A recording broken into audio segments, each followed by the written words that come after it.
Hello, everybody. This is Dr. David Jockers, and today we're talking about how to heal leaky gut syndrome.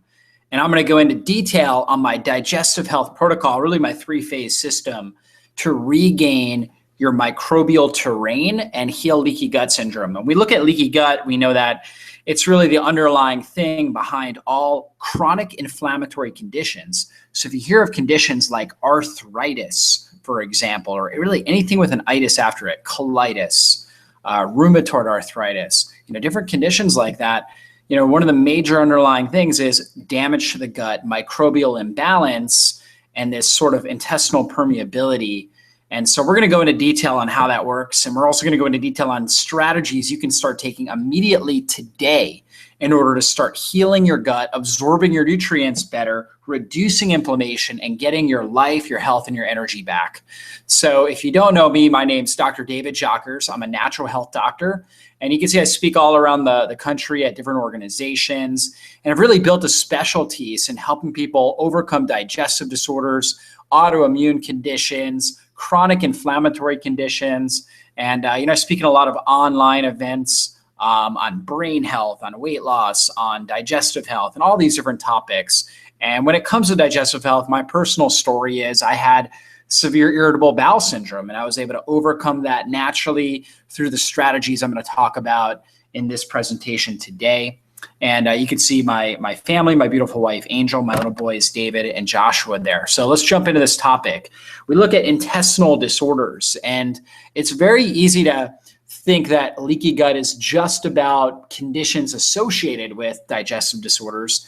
And yes, these conditions like diarrhea, constipation, irritable bowel, inflammatory bowel, Crohn's disease, celiac, diverticulitis definitely are related to leaky gut. But really, again, all these chronic inflammatory conditions we see in our society, there's a lot of research coming out talking about how neurodegenerative diseases like Alzheimer's and Parkinson's very much related to dysbiosis or bad bacterial balance and leaky gut as a major marker with those conditions. And so you wouldn't think brain conditions associated with the gut, but it is very true. And so obviously, if you're out there and you're dealing with irritable bowel, Crohn's disease, celiac, diverticulitis, it's going to be really key that you pay close attention to the strategies I talk about because they're going to be foundational for you to get well naturally. But also, again, thinking about how the gut really affects all the different regions of the body. And you can see this little chart here that talks about when we have good gut microbial balance. So we've got all these bacteria, in fact, 10 times more bacterial cells than we have cells in our body, believe it or not.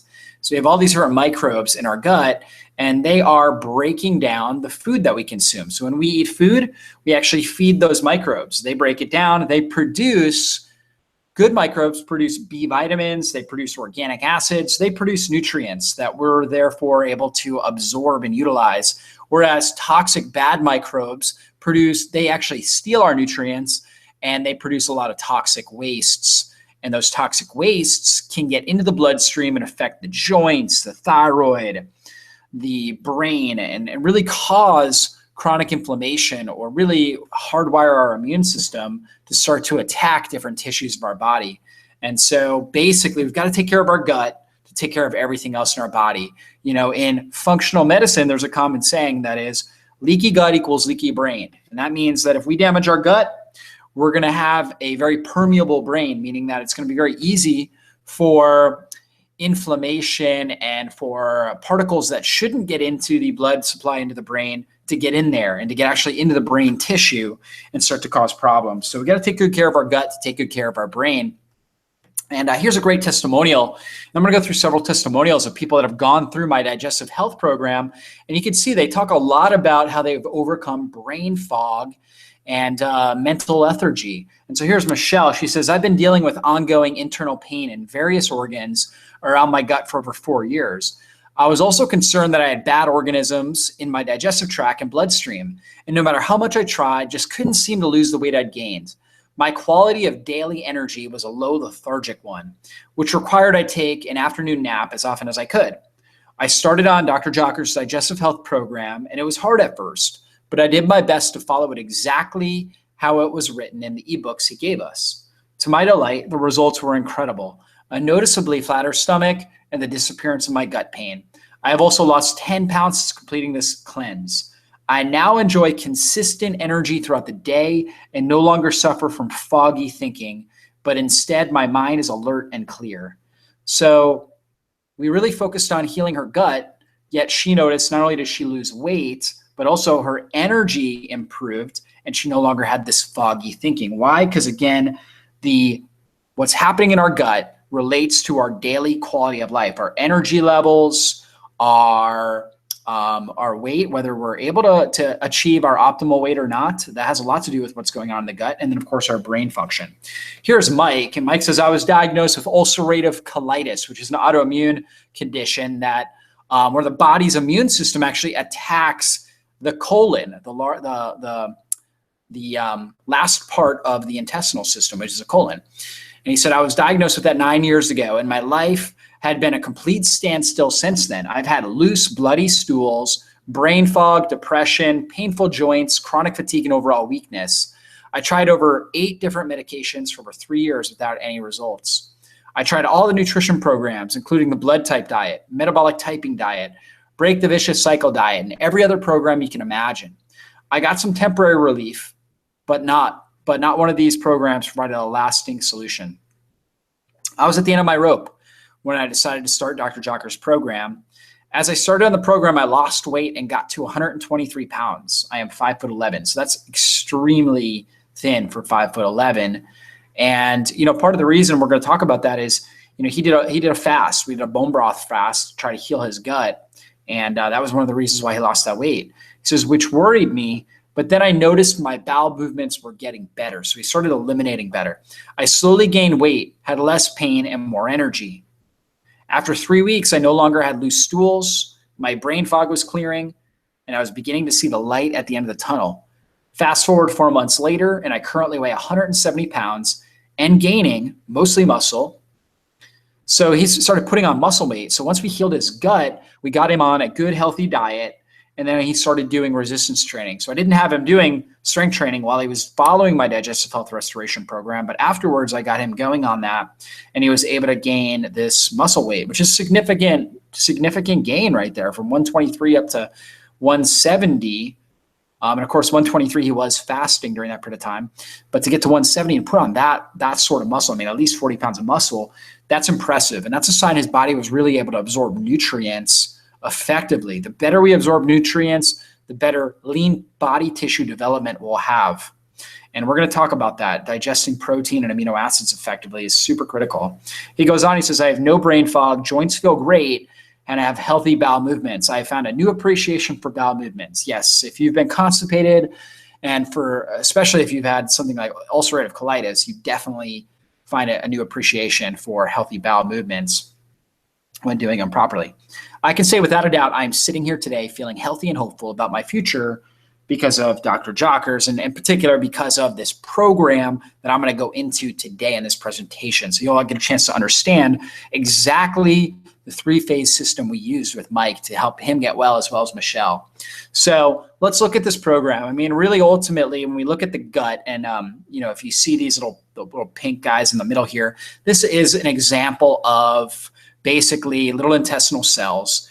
And so when they get split apart, now molecules start to seep into the bloodstream. And so there's a lot of different factors that contribute to this. Your history. So if you've used NSAIDs like Tylenol or Advil or aspirin, and that's really one of the big issues for me. When I developed irritable bowel, I was using ibuprofen on a regular basis because growing up I had headaches. I was also an athlete and I was a pitcher, baseball pitcher. And so after I threw a long game, I would use ibuprofen to try to reduce inflammation. I didn't think it was going to cause problems, but things like ibuprofen, Advil, aspirin, these things all cause intestinal permeability. If you've had mercury, like using mercury fillings, or if you've had other heavy metals like aluminum and stuff like that, which can be found in things like vaccines, that can damage the gut. If you've had a traumatic brain injury, if you've been on chemotherapy or radiation, if you were a cesarean birth, which I was, then that can affect your gut. If let's say you've had hormonal imbalances or just inflammation throughout your body in the past, or nutrient deficiencies, all these things can contribute to the cause of leaky gut.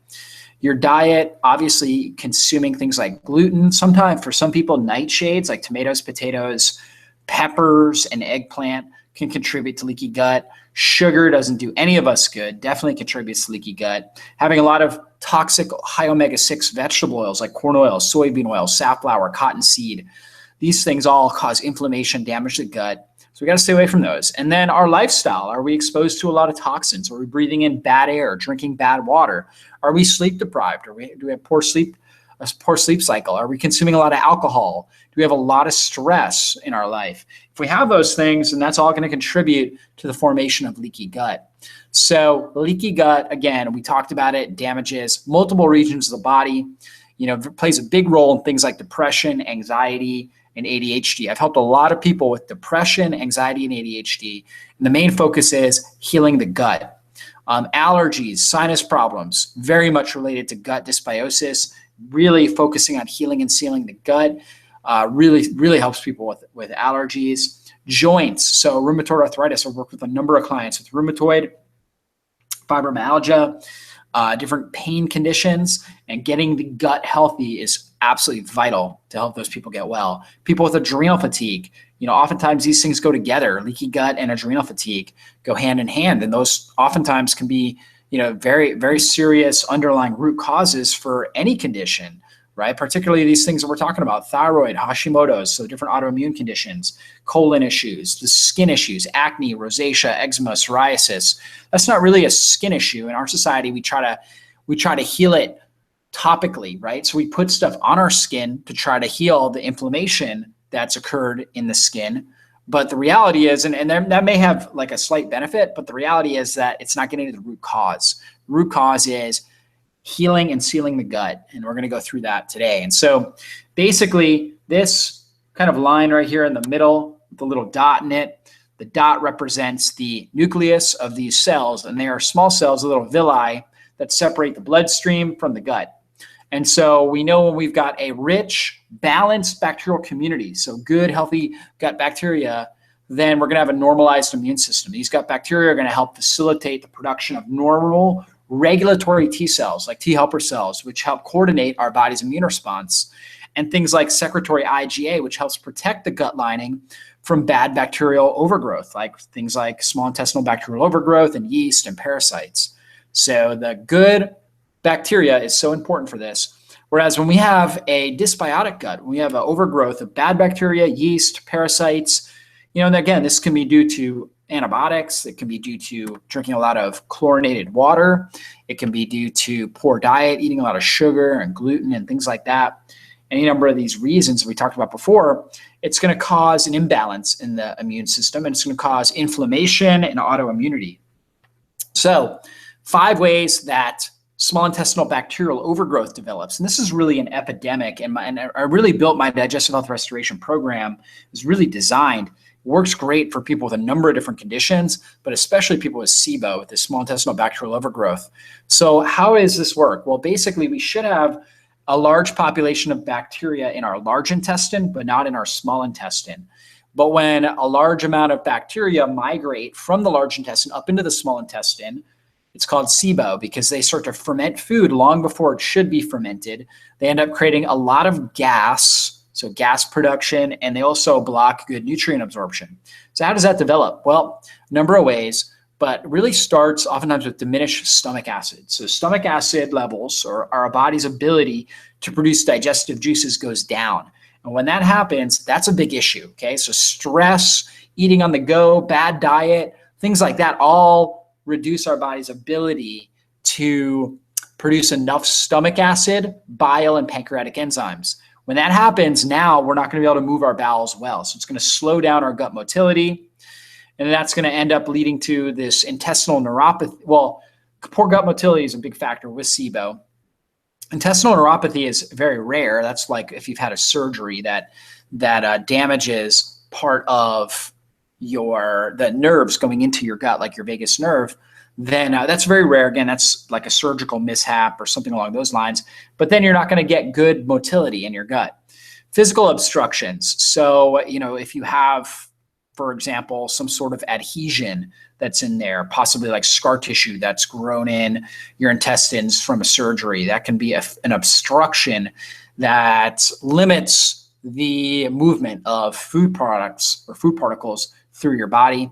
And then diverticuli. So if you've got these big diverticuli cavities in your gut, that can be a breeding ground for bad bacteria as well. So those are ways that small intestinal bacterial overgrowth develops. And so when we look at stomach acid, I'm going to really focus on this because I think if you can get your stomach acid right, it's going to make a huge, huge, huge difference in your overall quality of life and your ability to heal leaky gut. So we know low stomach acid leads to poor digestion.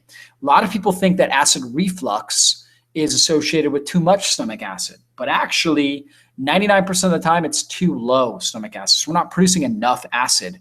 And because we're not producing enough acid, we're not getting the proper closure of the lower esophageal sphincter. And what happens then?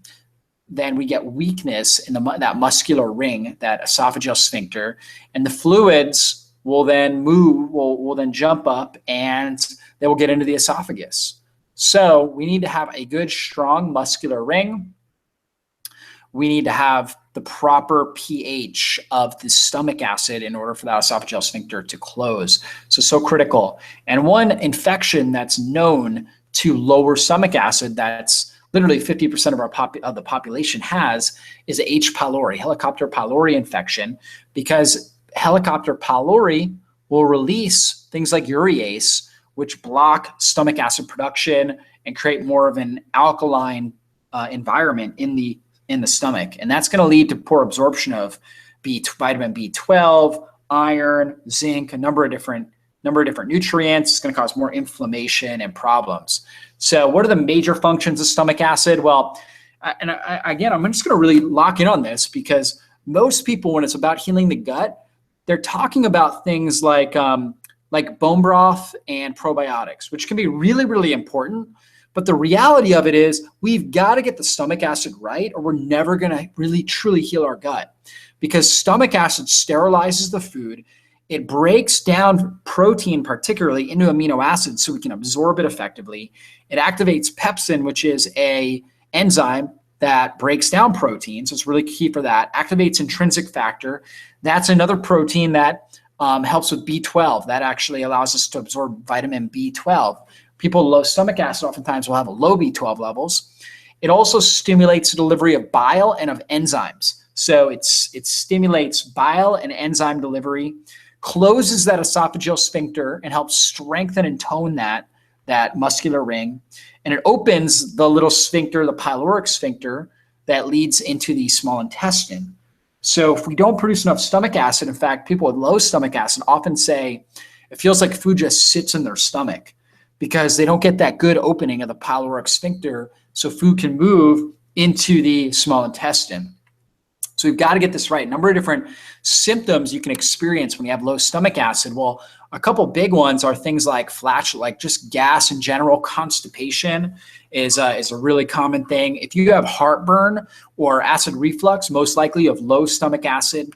If you're having skin issues like acne, itching, dry skin, dandruff, these are all associated with low stomach acid. If you're noticing weak, peeling, cracked fingernails, classic sign. If you get a lab test and it's showing that you're anemic or that you have a B12 deficiency, chances are you have low stomach acid.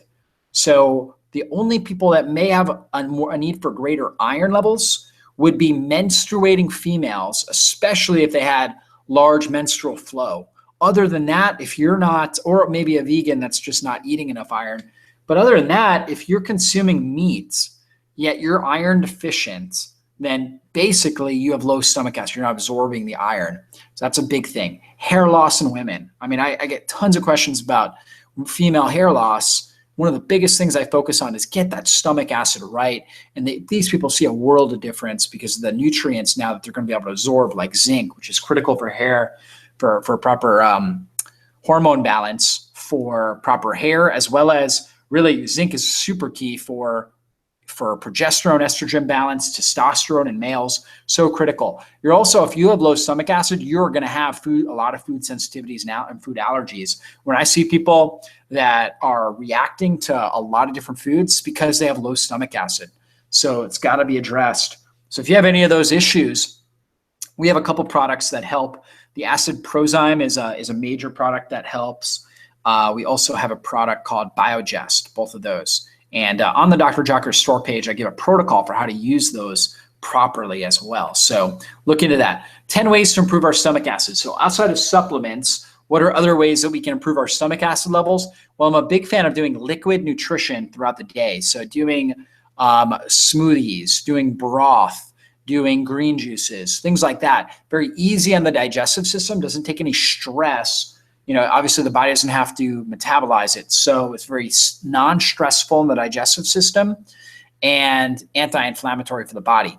Also using lemon and apple cider vinegar. So whether we're doing it in water, putting it on foods, that's going to really help. Like for example, drinking water, 4 ounces of water with 2 tablespoons of apple cider vinegar, maybe 20 minutes before a meal, can really, really help with production of stomach acid. Ginger is really good. You can actually chew on some ginger root before a meal and stimulate stomach acid flow and digestive enzyme support just by doing that. So it can be really helpful. You can also do ginger tea, which is really good for the gut.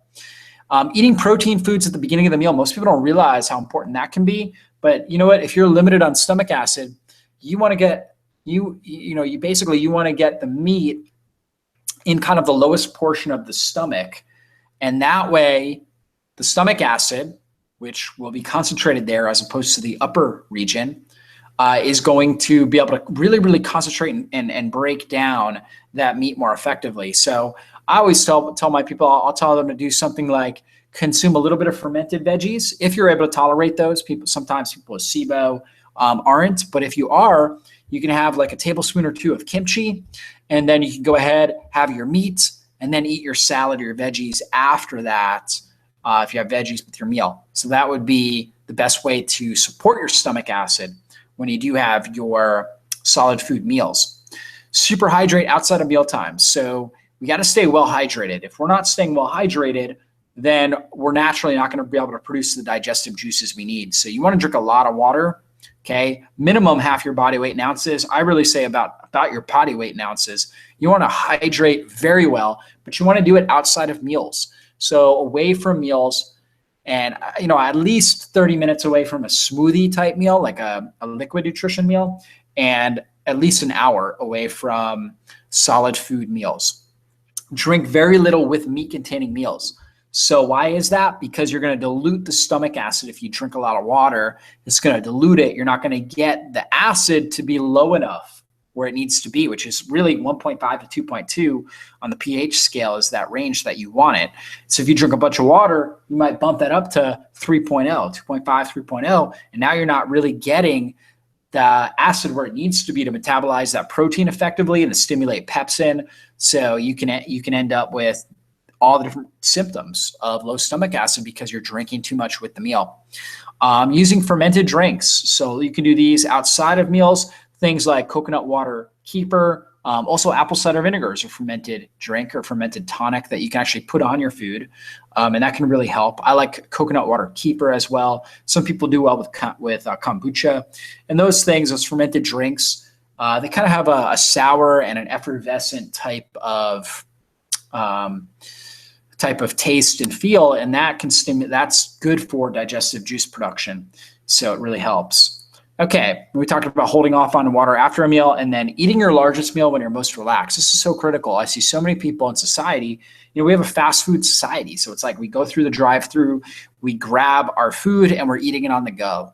And when we eat on the go, that is antagonistic to healthy stomach acid and digestive enzyme production.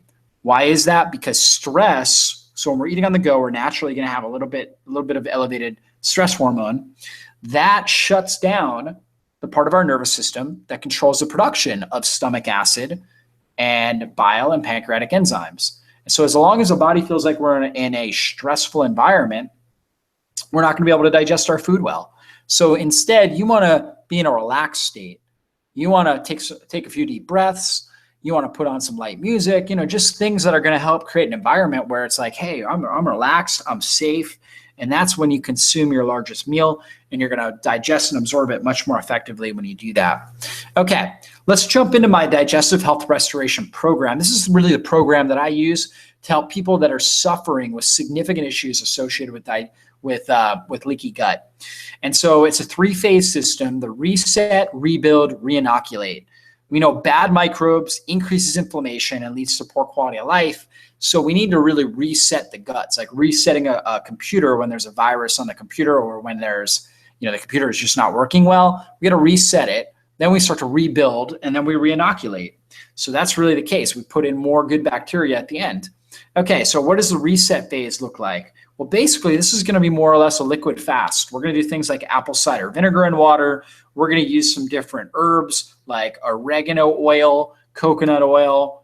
Coconut oil will help provide good fats to help our body produce ketones, which make you feel good and satiated, and help actually with tissue regeneration while you're going through this. But ultimately, we're doing a lot of herbal teas. We're doing bone broth. We can put essential oils in the bone broth, or we can just consume them in water. And the essential oils will help with killing off bad bacteria and bad microbes like H. pylori. Okay, same thing with the apple cider vinegar, really good for killing out the H. pylori. And we're also starving out these bad microbes because we're not providing the necessary substrate, the fiber and the sugar that they want in order to survive and thrive. So we do this for 3 to 5 days, okay? And so I tell people, if you feel great at 3 days, like on a third day, if you feel awesome, then continue on for 5 days. And I've had a lot of people be successful with that.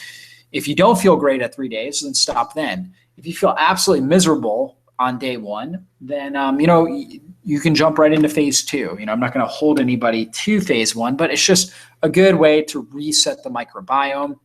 And then we use bone broth with this, and you can make your own, or you can purchase it as well. And the reason why bone broth is so good, it has collagen-rich peptides, and these amino acids like glycine, glutamine, proline, which help to heal the gut. And then it also has bone marrow in it, which is really good for the immune system. So it downregulates inflammation. And it's got these compounds in there like glycosaminoglycans and hyaluronic acid that are really good for the joints. So really great for the bones, the joints, the gut, your hair, your skin. It's a beauty food. I mean, there's so many great characteristics to it. It really helps with detoxification. Glycine is needed for phase 2 liver detox. And ultimately, microbes are not going to be able to feed on it. So because they don't have their necessary substrate, which is sugar or fiber, their populations start to reduce. And as these bacterial populations reduce, you start to notice this kind of, well, number one, you got to be able to get the toxins out. Some people will notice a lot of issues, a lot of symptoms with it. And we'll talk about how to alleviate that. But if you get the bacterial waste out of your system, you get your bowels moving, you're eliminating this stuff, kind of like Mike's testimonial, then you just feel this really great sense of peace, and it really feels awesome. So that's my hope and my prayer for you. And really one thing that helps with that is activated charcoal, and we'll talk about that in a minute. So here's some examples of good and bad bacteria. So good ones are bifidobacteria, which really populates our large intestine, very important for B vitamin production in our gut. Lactobacilli, which is more common in the small intestine. And then there's different types of E. coli. Even though we've heard E. coli is bad, there's actually different types of E. coli that are really key. In fact, help with basically our body's production of vitamin K2, which is essential for calcium metabolism.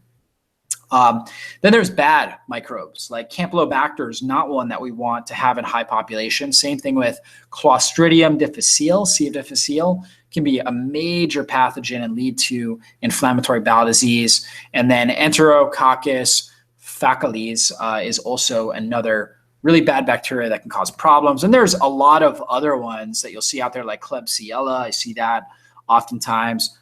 Crypto. There's a lot of really bad ones out there that can cause problems. There's also parasites. So I do stool testing on a regular basis, and I'll see things like amoebas, for example, like Blastocystis hominis. So different protozoa, worms, flukes, tapeworms. I mean, all kinds of stuff that people may have in their system. So one thing we'll use is a very gentle antimicrobial, and I like to use this first. It's called GI Regulator. which has zinc, which is super key for healing the gut and the stomach lining.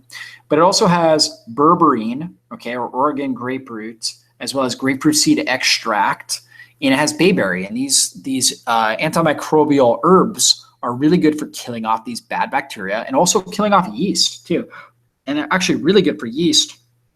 I do a lot of stool testing, and I'll see that many individuals have yeast overgrowth, and that one of the things the yeast is most susceptible to for a majority of people that I've tested is grapefruit seed extract. So we've got that in the GI regulator. That's why I like using that so much.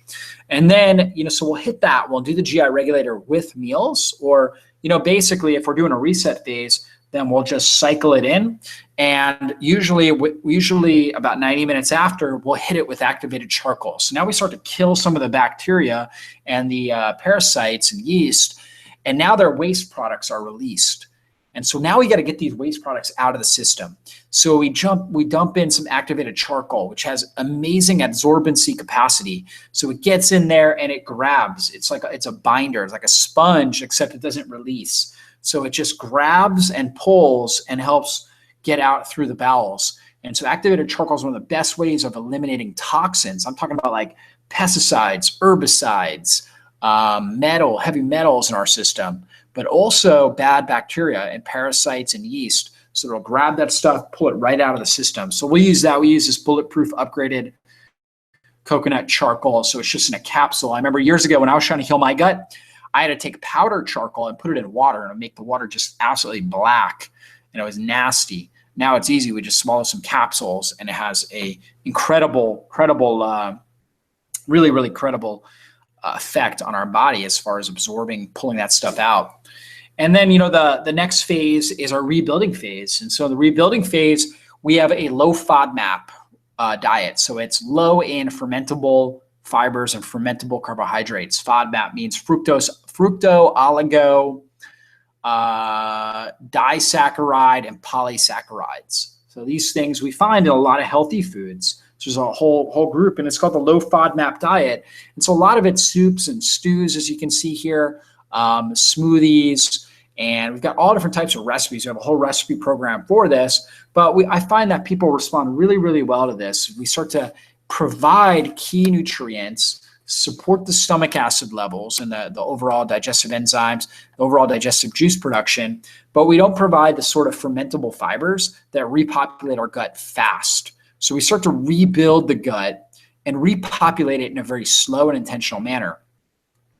We also use different essential oils. So we'll use things like lemon essential oil, which is really good to help reduce oxalates. So you'll see a lot of people with oxalate issues. Oregano essential oil is also really good for killing off yeast and bacteria. Peppermint essential oil and ginger as well, really, really good for soothing the gut, reducing nausea, the sense of nausea, stimulating stomach acid production and gallbladder health, so the production of bile.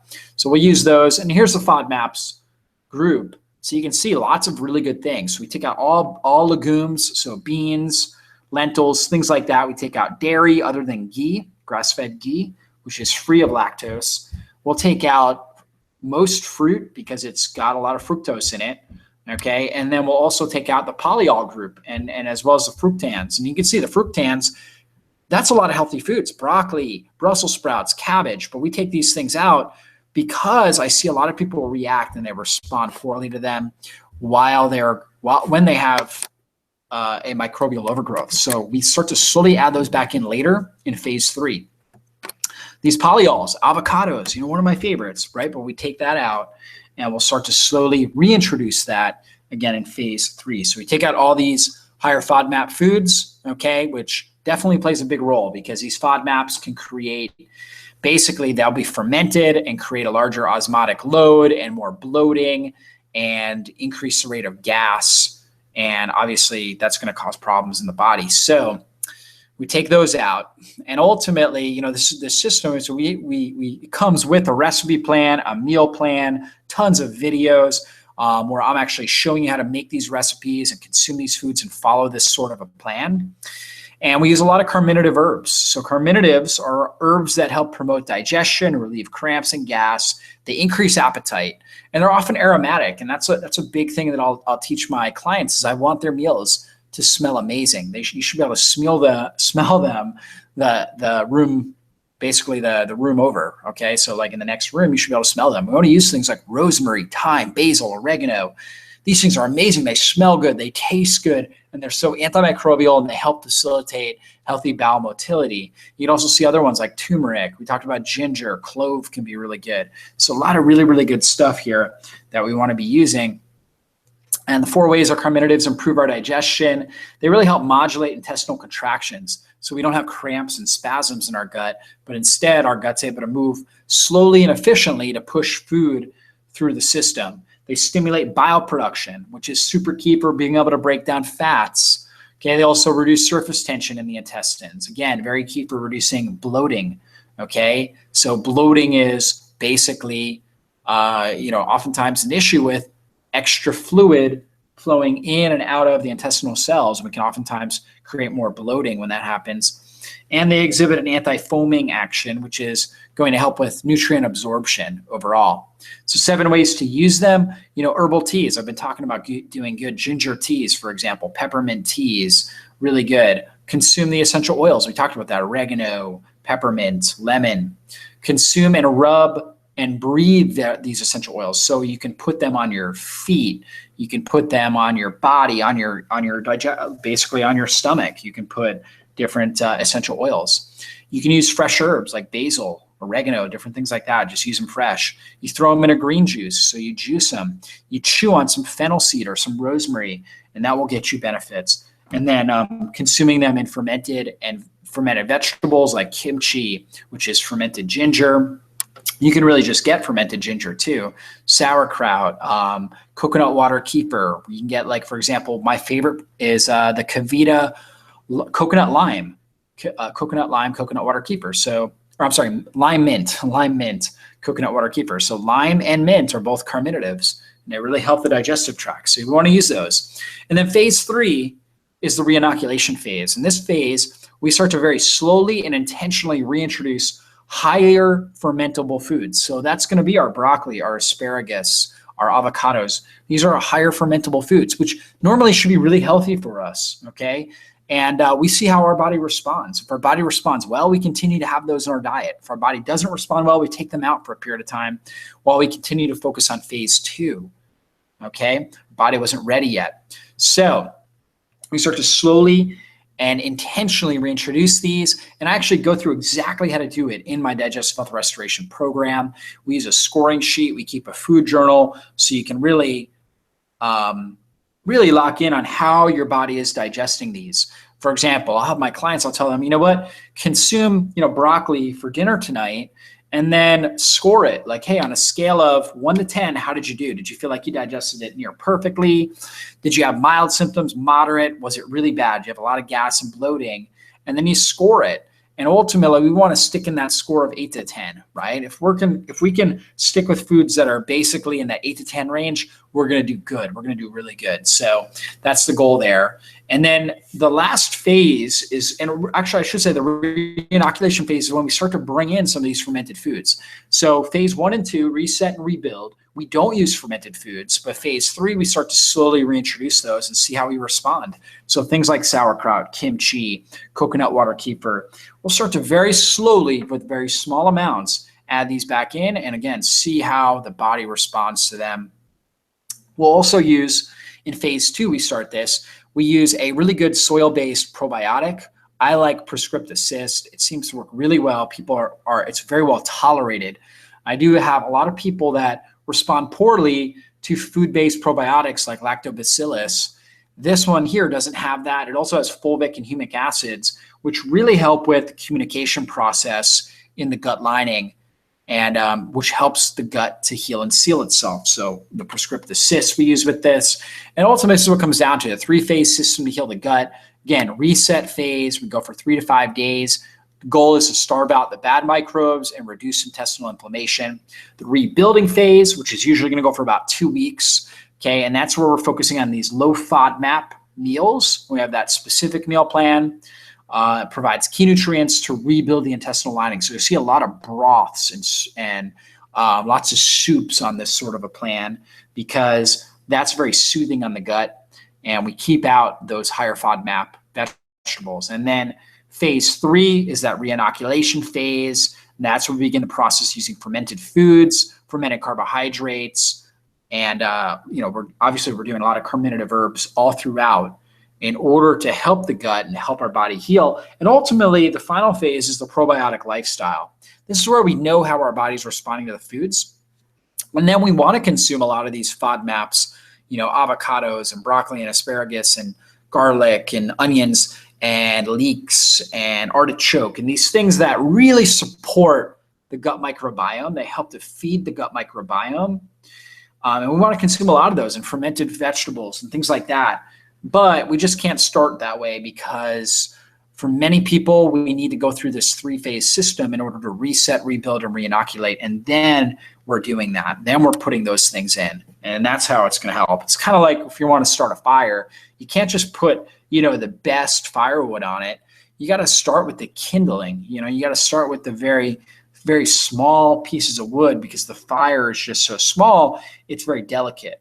Okay. And then over time, as it gets better and stronger, now we put in, the really large pieces of wood that are going to burn really strong and hard to keep that fire burning longer. So that's really the concept here with the gut.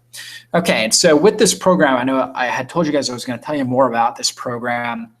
We actually have a whole guide that troubleshoots every single digestive symptom you might have and gives you a protocol on how to heal it. So that comes with this. We have our digestive restoration program manual, which actually walks you through exactly how to follow this 3-phase system and then graduate into the probiotic lifestyle. And I see so many people, they try to do some sort of version of this, but because they're not really following a detailed program, they just don't know how to troubleshoot the challenges and they either give up or they just don't follow it properly. And that's what I wanted to make sure with this program, that didn't happen to you. We also have a 30-day journal, so you're able to really chart how all the different things you're experiencing. Are you noticing more acne, less acne, better brain function, worse? How are your bowel movements? So this is going to help you understand how your body's responding to different foods. There's also a quiz in there where you can actually get a score, and I'll have a lot of my clients do a pre-post score on this digestive health restoration quiz so you can see how your symptoms have changed over time with that. We also have the recipe book. We have the meal plan to follow so you know exactly how to follow the meal plan. And we also have a video library, lots of videos of me explaining the key points to this program. I also actually have a lot of recipes that are in this program and basically videos of me making those recipes. So full video library with over 50 videos in there of me explaining all the key points to this program.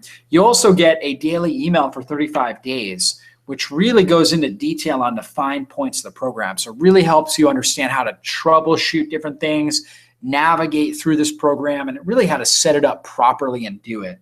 And so all of that, and then we've got a couple bonuses as well. We actually have a complete guide to a healthy gallbladder. So if you're somebody out there that maybe you're dealing with gallstones or a sluggish gallbladder, then this guide you'll definitely want to be reading because it's going to really help you heal your gallbladder naturally. We also have a stomach acid guide. So we talked about, basically it goes into detail, a lot more than what I was able to do in this presentation on how to really basically help support that stomach acid production, sterilize the food, absorb the nutrients well, and overcome leaky gut.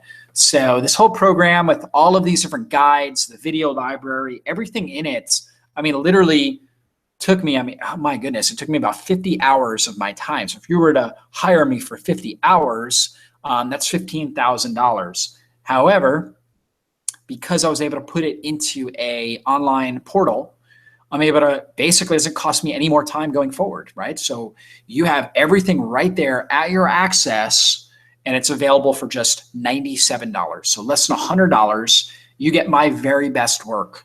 Okay, so this is what I spent a lot of time working with a lot of clients. People are paying me thousands of dollars to walk them through these sorts of guides and these sorts of strategies, but it's all right here in this program, right there at your fingertips.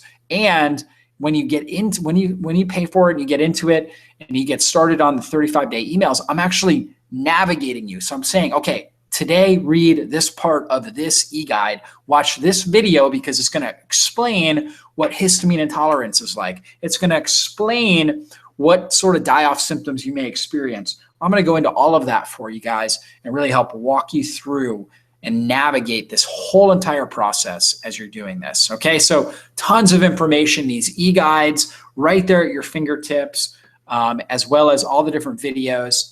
And here's just a couple graduates of this program who've had their life changed. I wanted to share with you really what they experienced. And so Denisa says, she goes, I'm so grateful for the gut restoration program that brought much needed changes in my health and overall lifestyle. I've rediscovered what it feels like to have good energy and being able to function at my body's most optimal levels. Dr. Jocker's guidance through the program and willingness to answer my questions promptly was also very helpful. Going through this program did not just bring healing to my body, but also brought me closer to God as I struggled with breaking some bad habits. I would recommend this program to anybody.